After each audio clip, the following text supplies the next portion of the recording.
ba si Joshua upang mag-lead ng ating panalangin? Amen. Magandang umaga mga bata. Maaari na kayong umupo. Meron bang lumiban niya ngayong araw? Sinong lumiban ngayong araw? Wala. Okay, mabuti. Bago tayo magsisimula sa ating natin, para igalaw-galaw natin ang ating mga katawan at maging energetic tayo sa ating klase, sinanyayahan muna ang lahat na tumayo at tayo ay kumanta ng Kung Ikaw ay Masaya Ka. Ito, sabayan mo ako at tayo ay kanta. 1, 2, 3. Kung ikaw ay masaya, tumawa ka. Kung ikaw ay masaya, tumawa ka. Kung ikaw ay masaya, buhay mo ay masaya. Kung ikaw ay masaya, tumawa ka. Kung ikaw ay masaya, pumalakpak.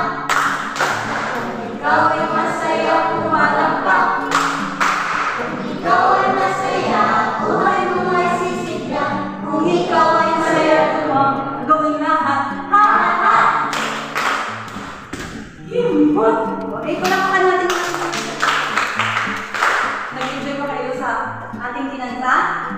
Okay, sige, mabuti. At pwede na maaari na kayong umupo. Bago tayo magsisimula sa ating bagong galing, pagmasdan ng mga bibig na nakalagay sa isa. Ano kaya mga salita ito? Kailangan pagtagpiin sa tamang pagkakalagay. Okay, sino makapagsagot ng tama dito? Sige, bibigay ko sa kay Mark. Sige, Mark. John Mark. Pag-aralan naman ang mga salita dito sa kabila habang sumasagot si John Mark. Okay.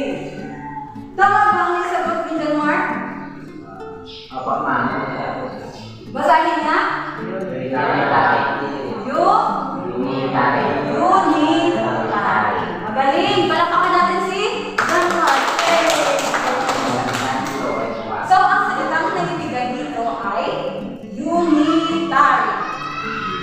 Dito naman sa kabila, sino makapagbibigay ng tamang kasagutan? Sige nga, ibibigay ko kay Joshua kung mahuhulaan niya ang tamang salita dito. Hirap ako ng mga babaw. Ito.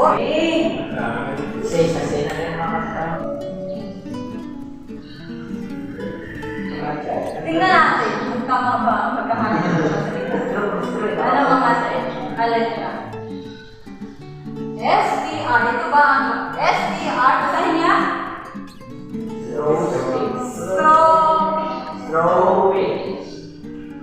Strophic. Ang tamang salita nito ay strophic. Hindi strophic. Dito, ilalagay ang H sa pagkatapos ng letter titik na P. So, ang tamang pagkahanap. Basahin na lang ha? Strophic. Familiar na ba kayo mga bata sa mga salita nito? Kaya siguro hirapan kayo makasagot. Ang ating aralin ngayon ay tungkol sa anyo ng musika. Ang strophic at unitary ay dalawang anyo ng musika. Ano kaya ang strophic? Ano kaya ang unitary? Basahin. Unitary ay isang anyo ng musika na may isang verse. Sige nga, isa pa? Balikin. Unitary ay isang anyo ng musika na may isang verse. Ang unitary ay isang anyo ng musika na may iisang verso. Ang salitang verso, kung sa English, ito ay verse. Ano makikita mo sa katawan ng kanta? Ito ay mayroong may mga verse, verse 1, Verse 2, verse 2, chorus, may bridge. Okay. So, ang kantang unitary ay isang anyo ng Ilang verso? Isa. Isa lang ang kanyang verso. Ang strophic naman, basahin. Strophic.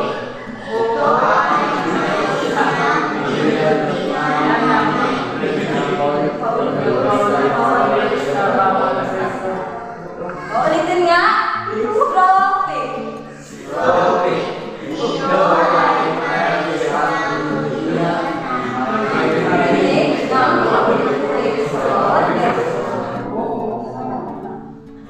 Ito naman ang pinagkaiba ng unitary at ang strophic sa unitary. Ang strophic ay may verso. May isang verso. Ang unitary may isang verso. Ngunit ang strophic ay maririnig mo lang ay paulit-ulit sa bawat verso. Kahit marami siyang verso, pero ang tono ng kanta ay paulit-ulit. Ano din paulit-ulit? Balik lang, ha? No. Sige. Ato nga, tanawin mo, ano ibala niya siya? Kasi, ano ibala ang military, ang strophic, ng example sa niya. Halimbawa, pagmasdan ang kanta. Sige, sino marunong kumanta ang bahay ko? Ng bahay ko? Dali, ma'am. Sige, kantahin niya. 1, 2, 3, go! Bahay ko, kahit munti, ang halaman doon ay sari-sari, singkamas at talong, sigarilyas ani, sikaw patani, kundol patola, umbot sa labasan, at saka mayroon na labanos mustasa, sibuyas, kamatis, bawang at luya. Sa paligid-ligid ay puno ng hinga. Ito naman, ako ay may logo. Sino marunong kumanta nito? Kami, ma'am. Sige, kantahin niya. Ako ay 1, 2, 3, go!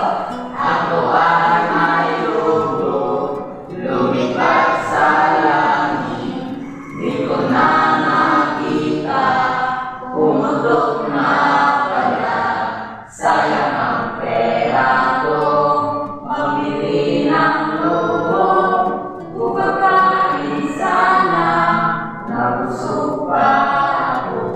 O tingnan ang mga kanta. Anong pinagkaiba ng mga kanta? Anong naobserbahan niyo? Ma'am, like, Sige nga, tumayo. Ma'am. O, John Mark, tumayo. Anong nakikita mo? Binubuha lang.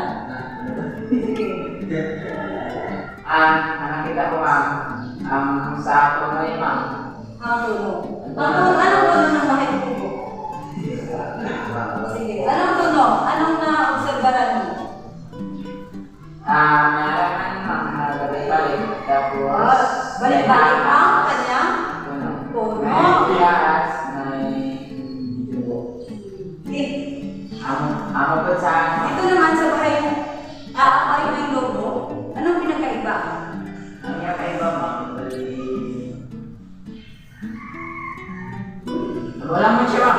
Pero, May pinagkaiba ba ang dalawang kanta? Wala? O, Jamil? Ano? Mayroong pagkakaiba. So, sige. Ilan ang linya ng awiting bahay mo? Mayroong 4 na linya ang bahay kubo. Ilan ang verso ng awit ng bahay kubo? Naka-verse.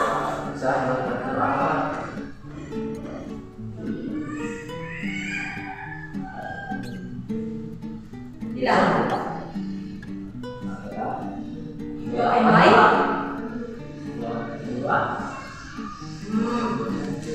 Mabudlayan ka mo, no?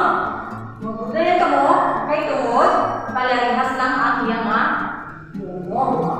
So, anong anyo ang ginamit ng awiting bahay kubo? Ito ay? Strophic. Okay. Ano ba yung strophic? Gabalik-balik lang ang no. Dito naman sa pangalawa. Ito ay awat balik-balik yan, ano? Ay, mga lumipad sa langit, di ko na makita, sumutok na pala. Sayang ang pera ko, pamili ng luho, kung pagkain sana, nabusog pa ako. Ano, balik-balik yan to, no? Wala. Hindi, ito ay, anong anyo? Unitary. Ibig sabihin, isa lang ang kanyang verso. Ito naman, babalik-balik. Tapos hindi mo ma-recognize no, kung pila siya mabilog. May tungod, ang yan tunog, ha? Balik-balik. Masahin mo na? Balik? Unitary. Unitary ay isa ang musika na may isang verso. Strophe. Ito ay may isang sa bawat verso ng buong kanta. Ngayon, mayroon akong ipapagawa sa inyo. Magkakaroon tayo ng pagkatang gawain.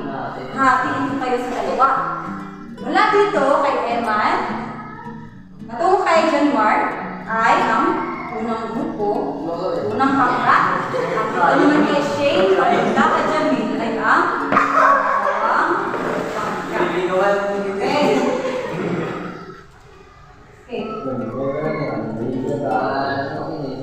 Sige. Mag-isip. Ito ang panuto. Makinig. Mag-isip ng mga kanta kung anong klase naman siya. Ibigay ang yung strophic at yung unitary. Ang mga common ng kanta kaya. Okay? Naintindihan? Naintindihan? Okay. Bago tayo magsisimula, ano muna ang ating alalahanin kapag nagkakaroon tayo ng mga pagkatang gawain? Anong dapat? Teamwork. Ano yun? Teamwork. Ano ba? Januar?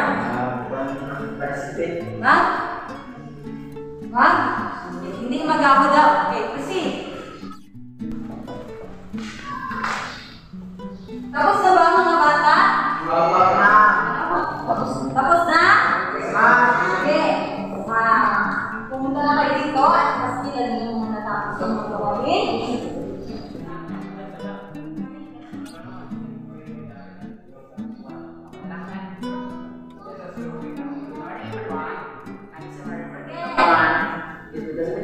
Ibigay sa reporter, mangulat ng unang pangkat. Okay, pumunta na rito sa harapan. Sa titulat sa pinatapos na ginawa. Good morning everyone and good morning ma'am. Ito po ay ang amin na report na report na unang pangkat. Happy birthday. Ano siya? Anya na minatari at anya na strophe. Ang anya na minatari and happy birthday. Isang verso at saka DBC. At ito naman, sa kedua, ang strophe ay magadali. Balik-balik siya mo. Tapos magadali na din ang kanay. Alam mo ba ang mga kanta nito? I-check natin kung anong happy birthday. Happy birthday. Katayin nga natin happy birthday. Happy birthday.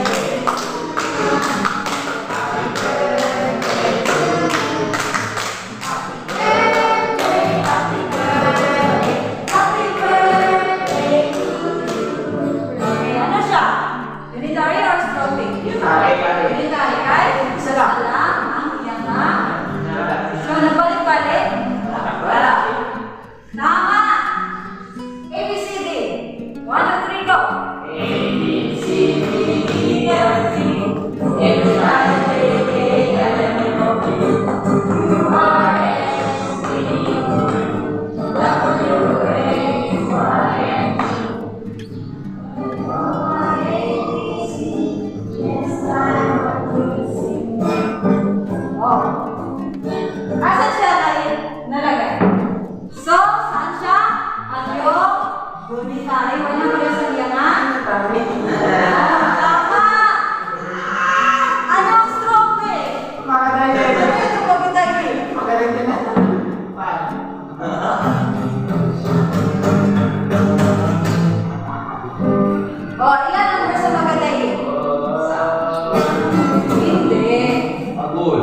Hindi siya strophic kasi may verse siya. Line ang tono sa verse 1. Line 1 ang chorus.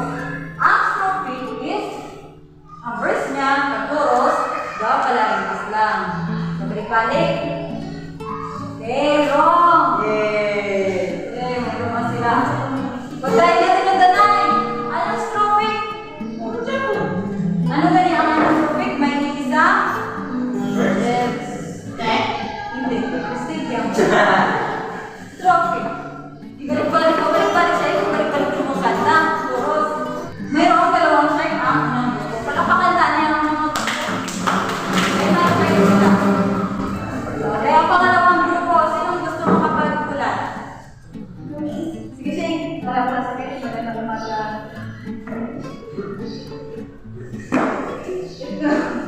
Ito yung ulat ng pangalawang pagkat. Anong na unitary? Anong unit? Unitary is today. Pangalawa, twinkle, star. At sa anyong strophic, una, happy birthday. Pangalawa ay sige, palakpakan ha? Okay, ganyan naman ta. Happy birthday sa tiyak. Tapos na. Okay, ano? This is the day. Sige nga. This is the day.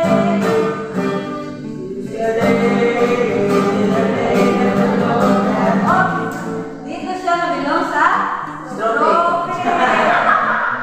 This is the day I am strophic. You will rejoice. This is the day. So, ang tuno ng mga hanay niya, mga linya ay paulit-ulit lang. Twinkle, twinkle, little star, how I wonder. Strophic.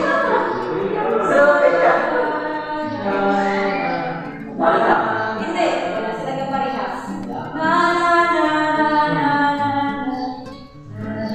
na na.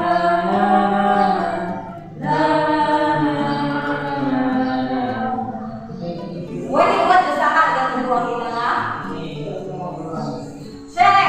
Ha? Twinkle, twinkle, little star. Anong strophic? Happy birthday. Unitary. Oh, hindi siya sa unitary. Are you sleeping? Are you sleeping? Are you sleeping? Lazy one, lazy one. Where is everyone? Among grocery. Ito ay nasa ano? Unitary. Ang inyong mga answer, nagwanag. Nagbaylo. Anay. Perfect itali ka mo. Okay. Sige, dalawang kanta. Okay. Ngayon, naiintindihan na ba kung ano ang pinagkaiba ng anong strophic at anong unitary? Sino makapagbibigay ng pinagkaiba ng anong strophic at anong unitary? O ilong ko lang. Anong pinalain sa strophic sa unitary? Sino makasabat? Sige, Joshua! Joshua! Ano ang pinalagay sa unitary sa strophic? Lindor, isa lang. Ang pinakaiba ng anyong unitary ay sa akin na ginawa silang grupo unitary at isa lang ng verso dahil ng ating pinaksa ating kulang lesson niya. Ang anyong strophic ay maraming verso pero ang kanyang tono ng kanyang pagkanta ay isa lang. Okay, palakpakan natin si yung mga kasagutan. Ngayon, naiintindihan natin ang ating aralin. Ano nga bang pinakaiba? Kung unitary, lain-lain na bilang ang tunog, pag may isa siya ka, verse. Kung strophic naman, ano ito gani? Balik-balik ang tunog, isang verse niya, hindi ko na mabalaan, kaya ang iya tunog ka, balik-balik. Sige. Ngayon, tayo ay magkakaya na. Kumuha ng isang pirasong papel at kayo ay sasagot. Kumuha ng papel at sagutin ng mga sumusunod. Basahin niya ang panuto. Paano to? Oye, bakit ba ang ano ng musika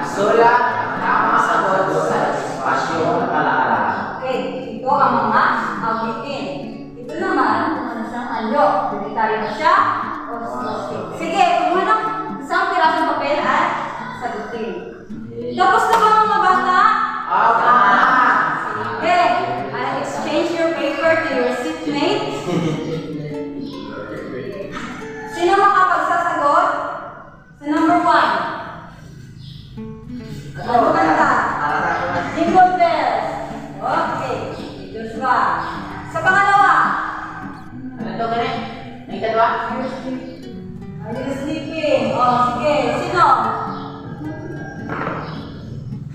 Oh, Jamil, sa pangatlo. This is the day. Sige, Jamil.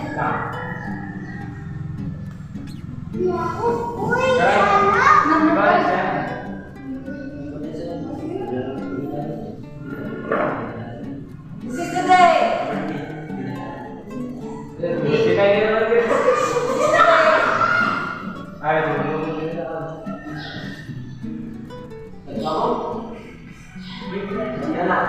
Okay, sige. Kapan?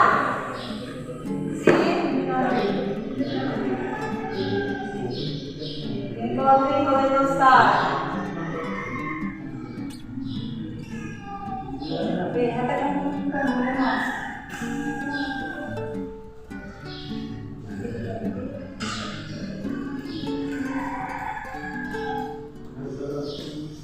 Happy birthday to you!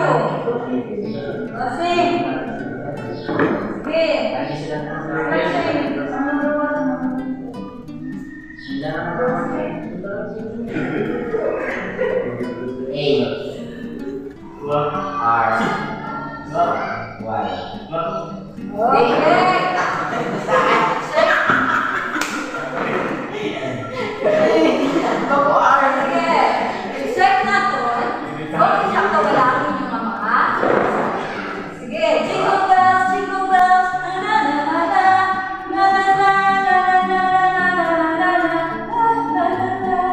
Unitary or strophic?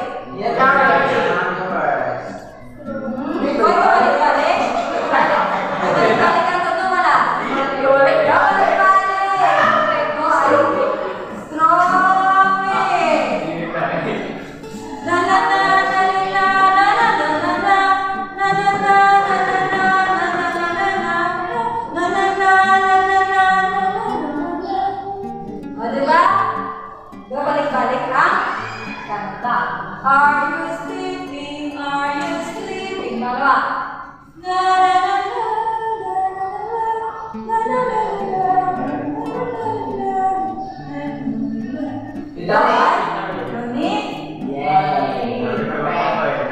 This is the day that the Lord has made.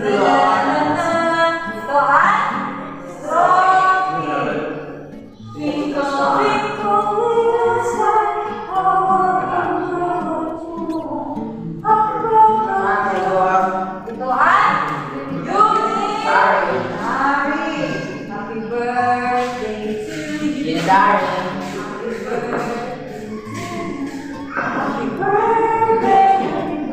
Ito ay Eugene.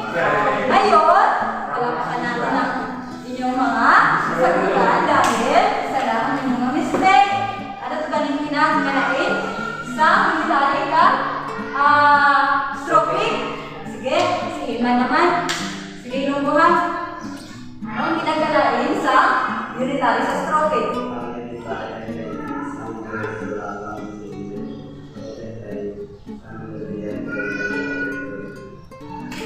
Oh, panapakan sa Iman! Kaya mabuti at inyong naiintindihan ang ating gagawin ngayong araw. Ngayon, magkakaroon tayo ng takdang haralin bago tayo tanong sa ating haralin. Magsaliksik ng 5 kanta. At tukunin kung ito, magsaliksik ng 5 kanta at tukunin kung ito ay strophic ba o unitary. Paalam mga bata.